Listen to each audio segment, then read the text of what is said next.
Impossível não vir aqui comentar sobre um filme que me impactou completamente. O Filho de Mil Homens é um filme que carrega no próprio título uma promessa, a de que ninguém de fato precisa viver sozinho. A narrativa é muito bem costurada e convida a um mergulho sobre a alma humana e sobre a nossa própria humanidade.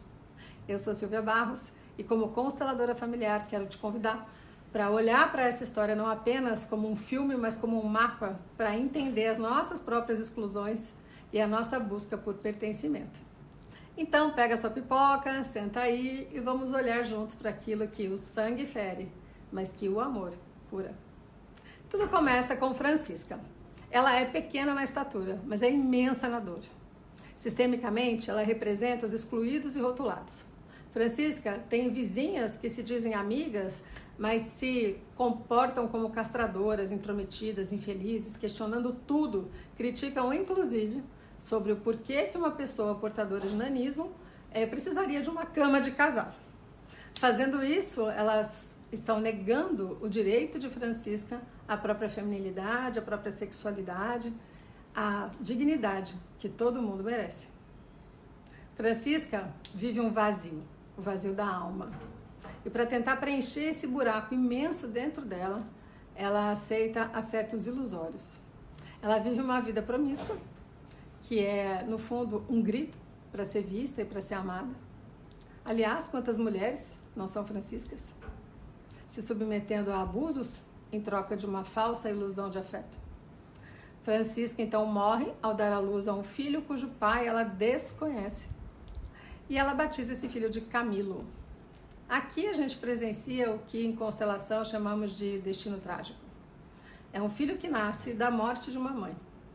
Então Camilo já começa a vida dele carregando uma culpa sistêmica de existir no lugar de quem se foi, nada menos do que a sua mãe. Quantas crianças já nascem se sentindo culpadas por ouvirem que a mãe morreu por causa delas, ou que a mãe interrompeu um sonho por conta de uma gravidez. Essa culpa, ela se arrasta pela vida toda. E só o autoconhecimento e a constelação familiar podem oferecer possibilidades reais de ressignificar tudo isso.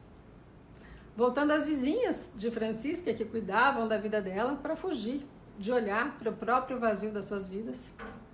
Na verdade, é uma grande projeção, né? Julgamos no outro o que não suportamos em nós. Temos também na trama Isaura, uma adolescente abusada pela mãe tóxica e depois pelo primeiro namorado, que na verdade a engana e a ilude e depois ela cai em desonra, né? Ela é carregada de um silêncio, de um trauma que se congela no corpo. Temos Antonino, um jovem gay preso no quarto por uma mãe que confunde amor com controle e que é totalmente controlada pelos dogmas religiosos. E que sente um misto de vergonha e de amor pelo filho, chega até a pensar em matar o próprio filho para não perdê-lo para o mundo. Então, através desses personagens, Isaura, que é abusada, abandonada pelo primeiro namorado, e Antonino, também abusado, desrespeitado, escondido da sociedade, excluído. É possível perceber como uma família de origem pode se formar a partir de um lugar de asfixia, de exclusão, e gerar numa pessoa tantos traumas. Então, os dois personagens presos a lealdades invisíveis e vergonhas que não pertencem a eles de fato. A lealdade invisível aqui significa obedecer a que os pais esperavam, seguir o mesmo destino para não ser diferente do clã familiar. A grande virada acontece quando esses dois destinos se cruzam. Crisóstomo, que é o Rodrigo Santoro, protagonista do filme, é um adulto da história, também órfão, mas ao invés de ter se fechado na dor, decidiu inventar um filho de pano para se sentir em família. Quando o destino dele se encontra com o menino Camilo, esses dois órfãos se reconhecem e se atraem, formando então uma nova família. Crisóstomo vê em Camilo a possibilidade de ter aquela família tão sonhada. Ele então adota o menino e começa a curar a própria criança ferida, que perdeu a mãe linchada em praça pública por ser lésbica. Crisóstomo faz o mesmo por Isaura, reprimida, condenada a morrer solteira por ter sido desonrada na adolescência, silenciou se resignou à própria sorte.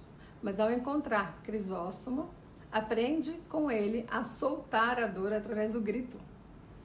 Na visão sistêmica, o grito de Isaura é uma quebra de tudo que ela guardou no corpo a vida toda. É a permissão de se liberar dos segredos silenciados. E quando o que estava oculto ganha voz, deixa de ser sintoma para virar libertação.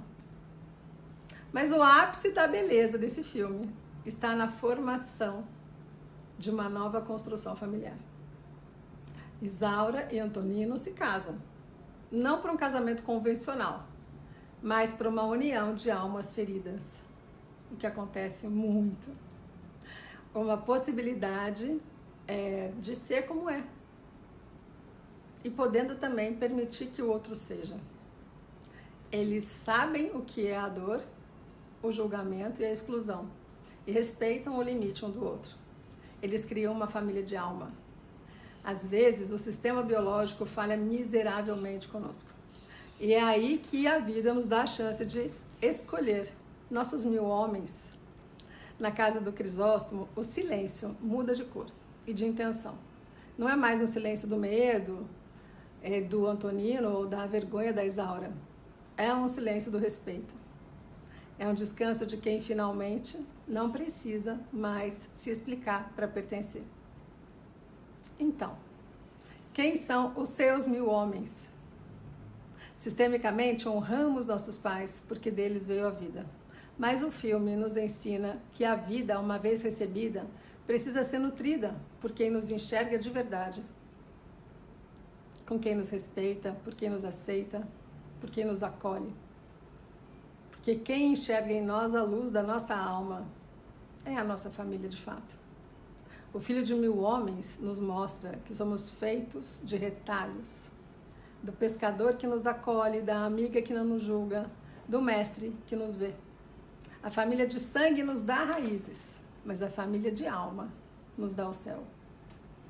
Se você sente que não cabe na sua própria história de origem, então lembre-se, você pode construir a sua própria mesa e convidar para ela quem te reconhece pelo que você é e não pelo que projetaram para que você fosse. Você já encontrou sua família de alma? Quem são as pessoas que te adotaram ao longo da vida? Deixa aqui nos comentários. Que tal honrar esses vínculos que nos curam e que nos salvaram da exclusão? Assista ao Filho de 1000 Homens.